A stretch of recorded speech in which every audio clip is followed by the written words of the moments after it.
Now again, we said we're talking about some of these unseen things that we haven't experienced yet. And as my job, I told you, as a storyteller, is to give you some of the stories and make you see them in a larger context, because we are getting ready to experience some of these other realms and higher dimensions. And we are getting ready to meet some of our brothers and sisters from various other places.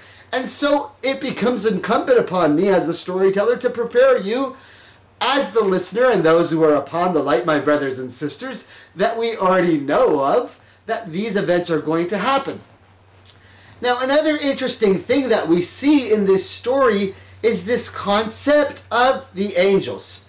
Now, we know that the Lord Most High, if you go back to the story of truth, and if you haven't listened to the story of truth, then there's a lot you're missing, so please go ahead and listen to that video or watch that series. You know that if you understood the story of Solomon, that Solomon was blessed as a noble prophet with the gift of being able to communicate with all life, and that includes earth itself, as everything that the Lord Most High makes is alive and living and communicates.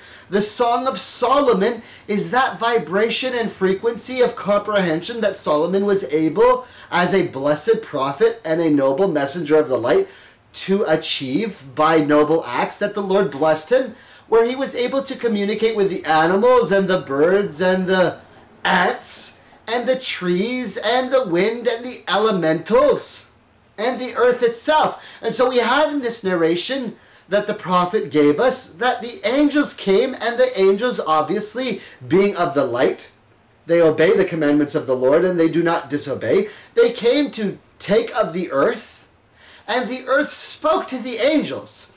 Now here you have an interesting thing, that Gabriel, again, and Michael, both upon hearing the earth seek protection by the name of Allah, return to Allah without taking the earth. Because as we said, that the angels obey the commandments of Allah and do not disobey. And if you understand the story of creation, then you know that the angels are not endued with divine knowledge. They follow orders.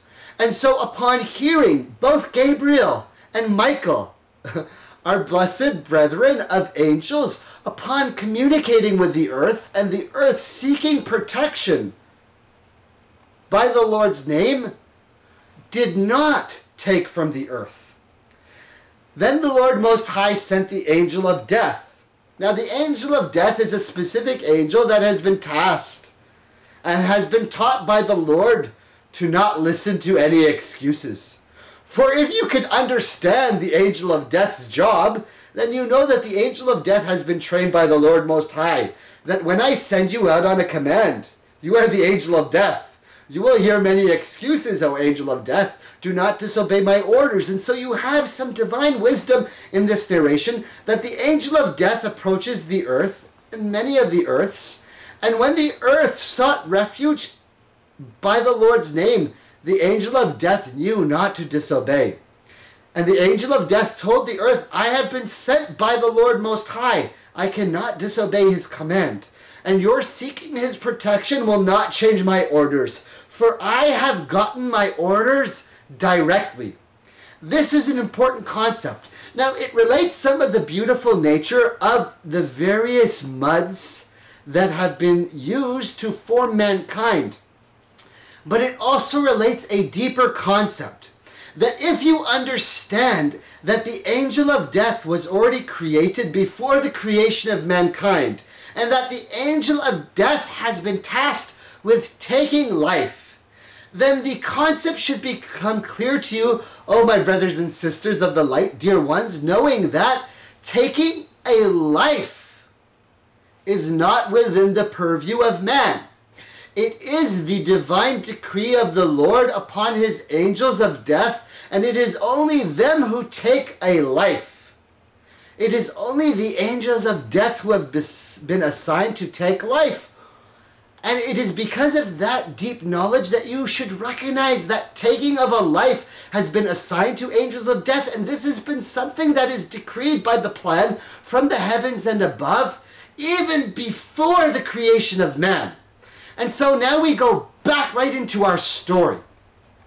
And we said we left off on the creation of Adam. You know, if you've been listening to this tale, that we talked about the creation of Adam, and that Adam was formed of the clay and mud, that it was the angel of death who took from the various earths and formed Adam into clay and mud. And that mud was given to the Lord, and the Lord Most High, by his noble hand, created Adam. Adam being the race that was created by the noble hand of the Lord. Now we said if you understood the last pattern of 12 and the other 12 root races of the jinns and the other species that are not human, that they have evolved in the pattern of creation. They have evolved and reached the higher dimensions and the enlightened states by a process of evolution, getting to the point of being enlightened and experiencing free will and understanding from the various species of animals as they evolved.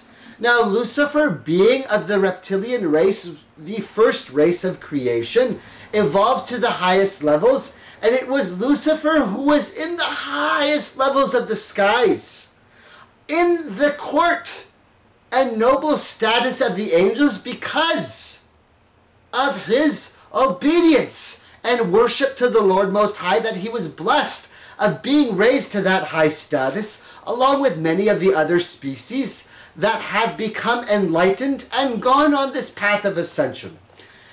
And then the Lord Most High created Adam by his noble hand. And we know that in this story, this is when the war began.